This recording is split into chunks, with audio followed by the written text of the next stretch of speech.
En este video exploraremos la evolución de las lenguas ibéricas desde las épocas preromanas hasta la transición al romance de la era visigoda. Comenzaremos con las lenguas preromanas, examinando las diversas culturas y sus influencias lingüísticas. Continuaremos con la introducción del latín en Hispania, observando su impacto y su adaptación local. Luego discutiremos el latín vulgar y las particularidades del latín hispánico, destacando las características únicas que surgieron en la región. Finalmente, abordaremos la transición del latín al romance durante la época visigoda, un proceso que fue crucial para el desarrollo de las lenguas romances peninsulares. Las lenguas prerromanas. De acuerdo con la PESA, las investigaciones enfocadas en conocer la historia de la península antes de la conquista romana establecen teorías con base en datos ambiguos acerca de los pueblos aborígenes. No obstante, se sabe que la civilización tertesia se ubicó en la actual Baja Andalucía y el sur de Portugal. Los fenicios se establecieron en las costas meridionales, donde se fundó Gadir y Malaca. De origen cartaginés se le atribuye el nombre de Hispania, que en lengua fenicia significa tierra de conejos. Respecto al centro y oeste de la península se atestiguan inmigraciones de pueblos célticos en el siglo VI, que habían llegado hasta Portugal y Andalucía. Muchas ciudades fundadas por los celtas tienen nombres guerreros compuestos con briga o sego-segui, que significan fortaleza o victoria. En el centro, oeste, norte y noroeste, las migraciones centroeuropeas dieron por resultado el afianzamiento de lenguas presélticas y célticas. Es muy poco lo que se sabe del sistema ibérico, pero coincide con el vasco en la carencia de los fonemas R y F iniciales, así como la posesión de un sufijo tar de gentilicios y la existencia de un pronombre en, entre otras. La región vasca conservó su lengua primitiva, asimiló e incorporó voces latinas hasta adaptarlas a sus peculiares estructuras. Hay inconsistencias respecto al origen de la lengua vasca, puesto que su transformación data de alrededor de 4 o 5 milenios. En cuanto a los sustratos lingüísticos prerromanos, encontramos que la F inicial pasó en castellano a una H aspirada por influencia vasca. Semejanza entre la fonología vasca y la castellana, pues el sistema vocálico de ambas consta solo de 5 fonemas repartidos en 3 grados de abertura. En casi todos los países románicos donde estuvieron asentados los celtas, el grupo latino KT evolucionó hasta llegar a IT, por vocalización de consonante velar agrupada. También se encuentra metafonía o inflexión vocálica. En cuanto a las huellas prerromanas en la morfología española, se encuentra la desaparición del nominativo plural latino en I. Queda una forma única os para nominativo y acusativo. Los sufijos derivativos nominales arro, orro, urro de origen mediterráneo primitivo, así como los sufijos ieco, hueco, que quedan en palabras simples como muñeca, morueco. También el sufijo asco, entre otros. Entre los celtismos del latín encontramos palabras como camisa, cerveza, nombres de árboles, plantas y animales.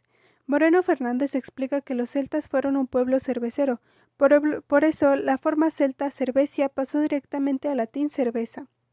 Respecto a los vasquismos, en la Alta Edad Media el dominio de la lengua vasca era más extenso que en la actualidad y el crecimiento del reino navarro favoreció la adopción de vasquismos. Moreno Fernández menciona que algunos de los vocablos del español de origen incierto son anteriores a la romanización, como barro, charco, galápago, manteca o perro. El latín de Hispania. Obediente explica que el contacto de los latinos con los etruscos y los griegos les permitió asimilar su civilización y modo de vida.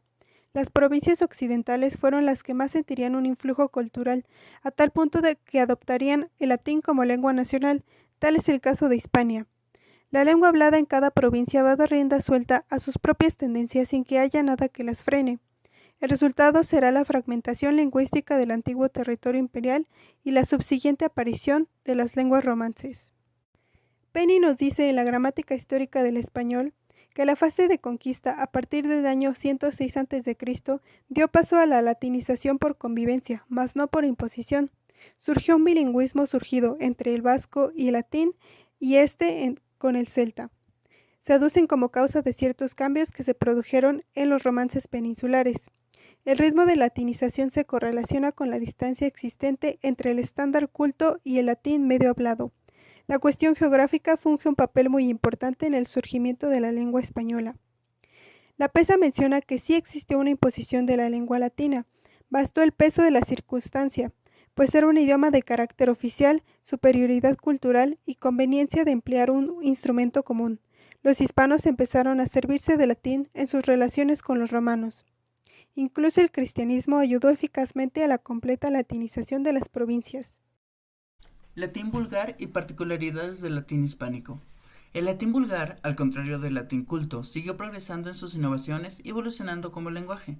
A pesar de que hay escasez de documentación sobre el latín vulgar, nos podemos basar en la comparación entre las lenguas romances, cuya evolución sí se puede seguir paso a paso.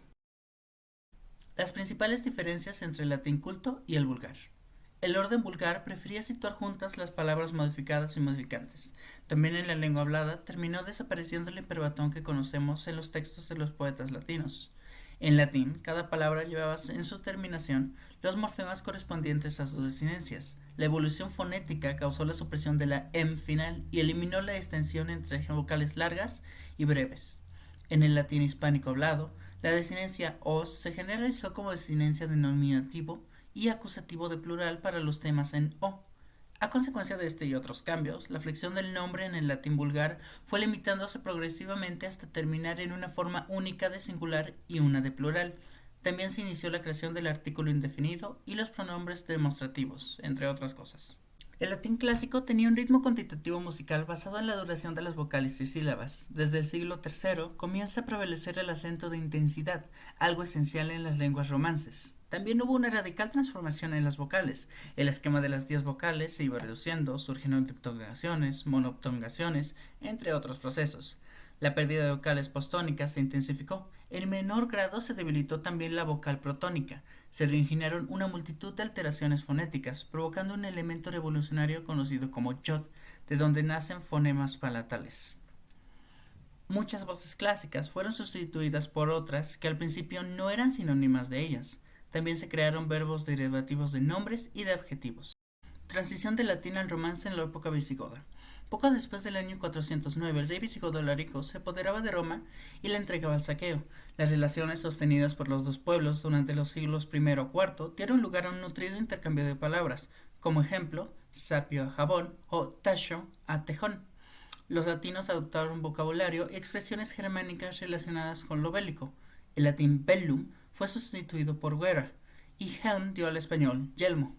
En España no hubo un periodo bilingüe visigodo como en Francia. Las palabras góticas adoptaron sus sonidos a los más próximos del latín vulgar o del romance primitivo. No obstante, la onomástica española cuenta con un buen número de nombres visigodos acomodados a la fonética y morfología latinas y romances. Muy característicos son los compuestos cuya significación alude a la guerra, el valor personal, fama u otras cualidades relevantes. La importancia de las invasiones germánicas para la historia lingüística peninsular es que sobrevino una grave depresión de la cultura y se dificultaron las comunicaciones con el resto de la Romania. El latín vulgar de la península quedó abandonado a sus propias tendencias, por lo cual comenzaron a gestarse diversos procesos fonéticos.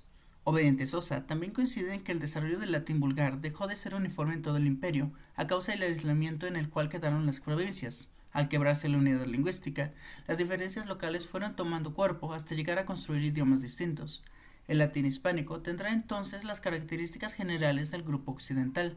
Sin embargo, algunos rasgos le son propios debido a las peculiaridades socioculturales y a las tendencias específicas en la lengua de Hispania, como se muestra en este mapa. Lara, en su obra Historia mínima de la lengua, explica que durante la época visigótica parecen comenzar a registrarse diferencias en el latín hispánico por la cuestión regional, como se ve en estos ejemplos. La historia lingüística de la península ibérica es una extremadamente rica y compleja, con influencias de numerosas culturas preromanas como los tartesios, fenicios y celtas. Estas culturas dejaron su huella en la fonología y morfología del español moderno, así como en su vocabulario. A pesar de su romanización y la posterior adopción del latín, las lenguas preromanas contribuyeron significativamente a la evolución del idioma. Este legado se ve en características específicas del español que lo distinguen de otras lenguas romances. Muchas gracias por acompañarnos en este intento de análisis de los orígenes de nuestro idioma.